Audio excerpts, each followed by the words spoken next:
Entire neighborhoods have just been reduced to rubble. The scale of destruction is just really unbelievable.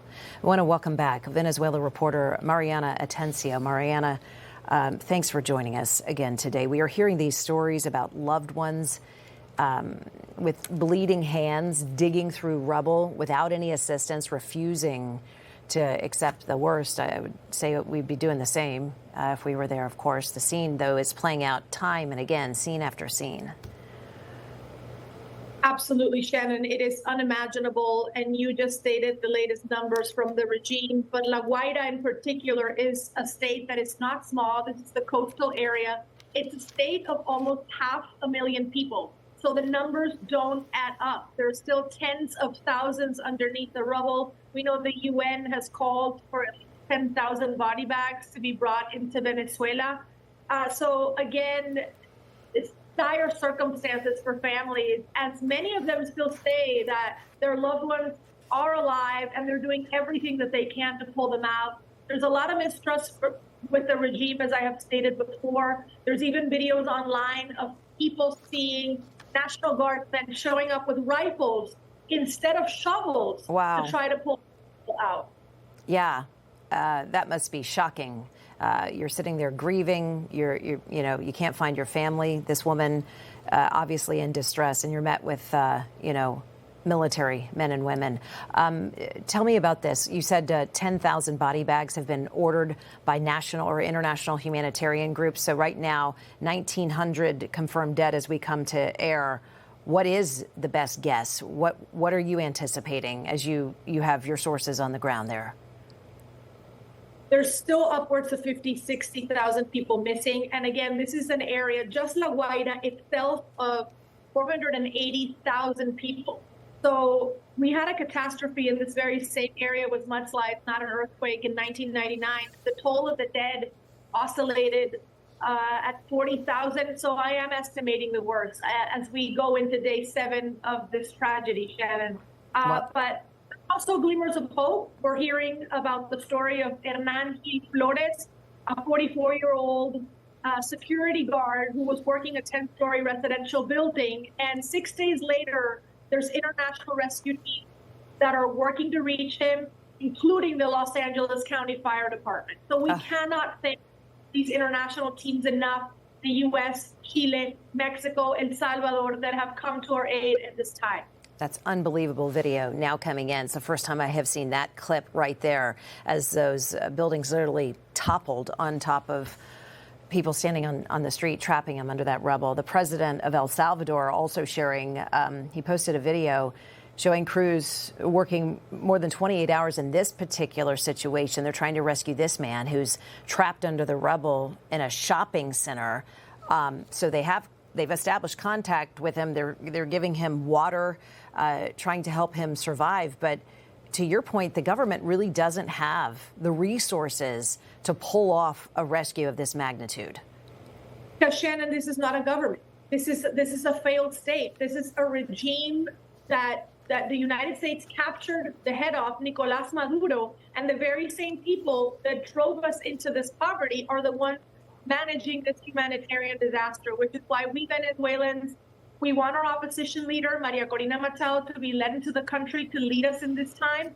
And we want the United States and international organizations to take control of these areas, because this regime cannot be trusted to handle this. And I'll leave you with this that I know your audience, you will appreciate. These were the same socialist housing units that Chavez built in 1999 in that very same area that now residents are finding were built with cheap materials, no code, practically made out of foam.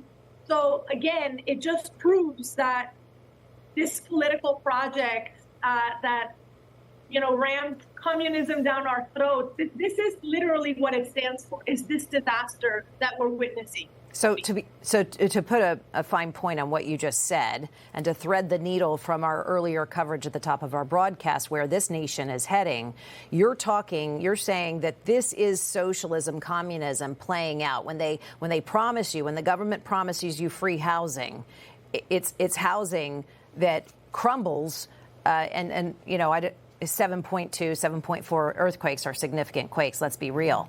But that was the message you were just sharing with our audience there. Absolutely, Shannon. There's videos on social media of people finding out that these homes were made of foam. They built cheap. They built corrupt.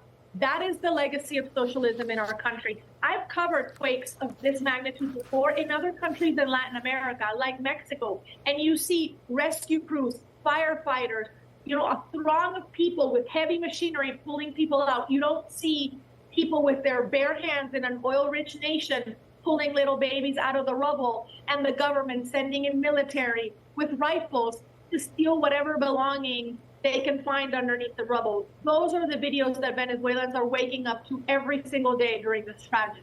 I don't want to move off that story thread for the next couple of days. I want to keep having you back because that is an important point that you're bringing up and sharing with our audience, and I'm just not seeing that coverage anywhere else. Mariana, one of the really, truly heartbreaking tragedies out of this earthquake, the wife and children of Argentine soccer player Lucas Trejo.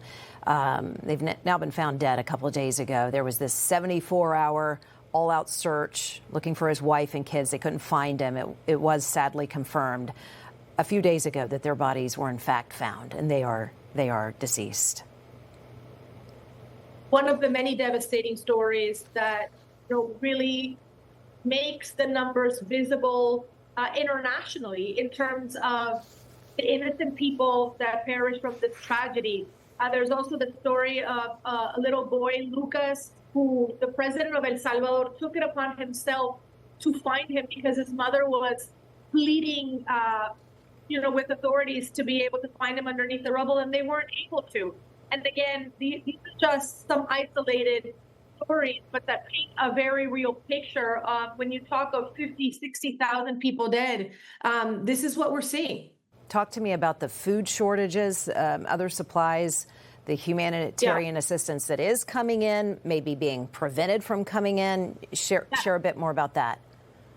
So as you know, not only do I have family members in Venezuela, members of my own team who are helping me put out information on social media. They're sending me videos of, you're already starting to see shortages of the most essential thing, baby diapers, wipes, anything regarding bandages in the, every single pharmacy down there. There's already lines for gas, of course, but doctors in the hospital, Shannon, have literally nothing to work with. The lists of what they need, the most basic things in hospitals down there.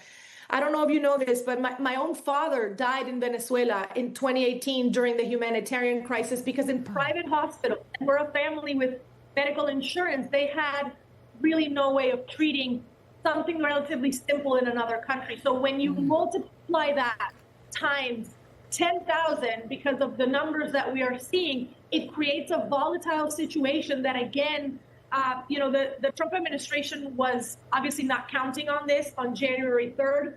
But I again want to say that it is not responsible to give these very same people that drove us into this catastrophe, these communists that are sanctioned by the U.S. Treasury, give them $300 or more million in aid with no conditions and no supervision. Hospitals full, in some cases closed, can't take any more patients. And to your point, Mariana, the supplies just aren't there to treat the patients in the first place. Again, a lens into what communism and socialized medicine looks like played out in real time in the face of a crisis. Mariana Atencio, thank you so much. Always just amazing perspective. Appreciate your time. Thank you, Shannon.